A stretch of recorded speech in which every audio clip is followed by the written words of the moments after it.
चलिए, आज बात करते हैं उस टेक्नोलॉजी की जो दुनिया के सबसे बड़े लोकतंत्र के दिल में बसती है, हमारी वोटिंग मशीन।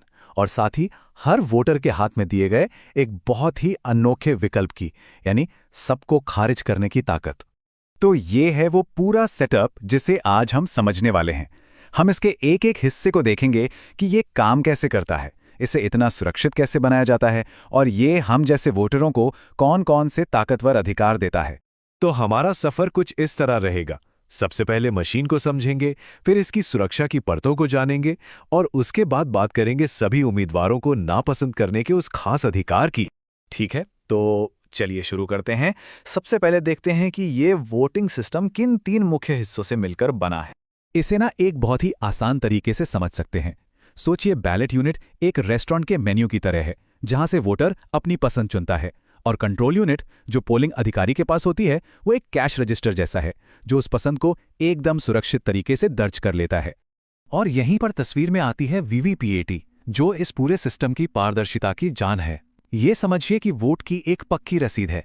जैसे ही आप वोट देते हैं, ये आपको आपकी चुने हुए उम्मीदवार की जानकारी वाली एक पर्ची ठीक 7 सेकंड के लिए दिखाती है, और फिर वो पर्ची एक सीलबंद बॉक्स में गिर जाती है। ये वोटर के विश्वास को मजबूत करने का एक बहुत बड़ा जरिया है।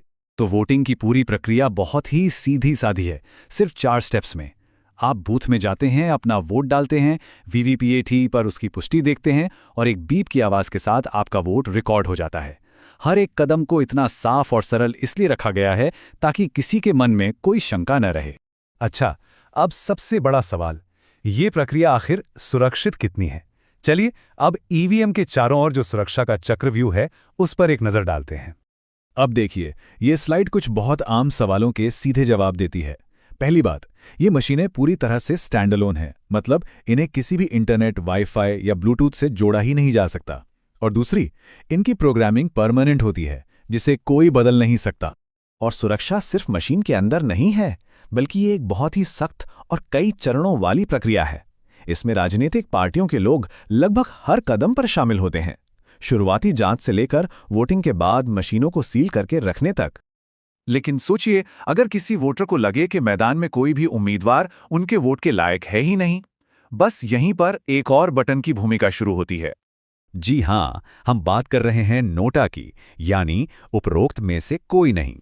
ये बैलेट पर एक बाकायदा विकल्प है जो एक वोटर को ये अधिकार देता है कि वो चुनाव में हिस्सा तो ले, लेकिन अपनी नापसंदगी जाहिर करते हुए सभी उम्मीदवारों को खारिज कर दे। और ये अधिकार हमें मिला 2013 में सुप्रीम कोर्ट के एक ऐतिहासिक फैसले से। कोर्ट ने साफ कहा कि चाहे कोई वोटर वोट डाले या ना डालने का फैसला करे, दोनों ही सूरतों में उसकी गोपनीयता बनी रहनी चाहिए। मतलब आपकी नापसंदगी भी एक गुप्त और संरक्षित अधिकार है। यहीं से एक बहुत दिलचस्प सवाल उठता है, नोटा को वोट देने का असल में असर क्या होता है? और देखिए, यही है इसका सबसे बड़ा विरोधाभास। उम्मीद तो ये की जाती है कि अगर नोटा को सबसे ज्यादा वोट मिले तो चुनाव रद्द हो जाएगा, लेकिन असलियत ये है कि नोटा के बाद जिसे सबसे ज्यादा वोट मिलते हैं, वही उम्मीदवार जीत जाता है। तो मतलब नोटा असंतोष जताने का एक ताकतवर प्रतीक तो है, पर फिलहाल इसके पास चुनाव का नतीजा पलटने की कोई कानूनी ताकत नहीं है। हाँ, राष्ट्रीय स्तर पर इसका प्रतिशत भले ही छोटा लगे, लेकिन ये कोई मामूली आंकड़ा नहीं है। 2019 में 65 लाख से भी ज्यादा लोगों ने नोटा का बटन दबाया था, और बिहार जैसी कुछ जगहों पर तो इसका शेयर 2% तक पहुंच गया था। और इसी वजह से इस पर एक बड़ी बहस चलती है। एक तरफ लोग कहते हैं कि यह पार्टियों को एक कड़ा संदेश भेजता है और वोटर की नाराजगी दिखाता है। वहीं दूसरी तरफ ये तर्क दिया जाता है कि यह बस एक प्रतीकात्मक विरोध है, जिसका चुनावी नतीजों पर कोई असर नहीं होता। तो इस पूरी बहस को देखते हुए अब नोटा को और मजबूत बनाने और इसे असली ताकत देने की मांग भी उठ रही है। इसमें कुछ दिलचस्प सुधार सुझाए गए हैं, जैसे अगर नोटा जीता है तो दोबारा चुनाव कराया जाए, और जो उम्मीदवार नोटा से भी कम वोट पाएं, उन्हें दोबारा चुनाव लड़ने से रोक दिया जाए। महाराष्ट्र और हरियाणा जैसे राज्यों में तो स्थानीय चुनावों में इस तरह के प्रयोग किए भी गए हैं। और यहीं हम आपको एक बड़े सवाल के साथ छोड़े जाते हैं, क्या विरोध जताने वाले इस प्रतीकात्मक वोट को इतनी असली ताकत देनी चाहिए कि वो चुनाव का नतीजा बदल सके?